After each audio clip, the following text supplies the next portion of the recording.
So hello, what's up mga kalapsan? Magandang araw sa ating lahat. So for today's video mga kalapsan, let's talk about content. Let's talk about how hard to create a content and how hard to become a content creator. Napansin ko lang, no, especially nowadays, the most common problem na na-encounter talaga ng small content creator gaya ko is yung consistency when it comes sa viewers, revenue. Ako, even though wala tayong masyadong revenue, but still, meron tayong consistency uploading videos. Yun nga lang, kulang tayo ng viewers. Ang mahirap dito, no, marami tayong friends sa FB, marami tayong circle of friends. But when you look, the reactions ng mga videos mo is 5, 6. So, nasa sana yung mga friends natin na 3,000 friends, no? Yun yung reality. Sad truth reality. But mga lifestyle, no, dapat wag tayo mawalan ng pag-asa. Kasi sa mundong ito, wala talagang shortcut yung success. Nagsisimula lahat sa baba. Whether you like it or not, you have to begin first sa baba. For you able to achieve what you want to achieve in your life.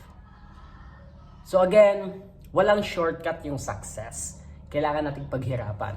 Hindi naman tayo famous or kilalang personalidad sa ating community or entire world para isang upload lang natin ng videos natin is boom agad, no? Kailangan po talaga nating pagtrabahuan.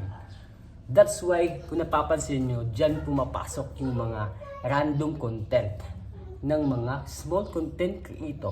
Then kung saan yung malakas na video na ina-upload nila, doon gagamitin nila yung niche na yon to keep uploading that kind of content. No? Kung ikaw nanonood ng videos natin, meron kang consistency sa uploading ng videos, but hindi mo ma-reach yung minimum na views na kailangan mo talaga para at least makagain ng revenue. Kahit sabihin natin hindi revenue yung magain natin, followers, no? Yun kasi talaga yung mahirap as a small content creator. Maraming nagsasabi, mga ka-lifestyle, maraming nagsasabi na yung mga content creator is isang click lang ng video, nagkakapera ng agad. Walang pawis na nilalabas, easy money daw, no? Yun yung inakala nila. Ang paggawa po ng content is napakahirap. Especially kung wala kang script na babasahin, on the spot ka sa video mo, yun yung mahirap. You need here kumbaga, kailangan mo talaga mag-invest ng sikap at tiyaga for you able to grow, no?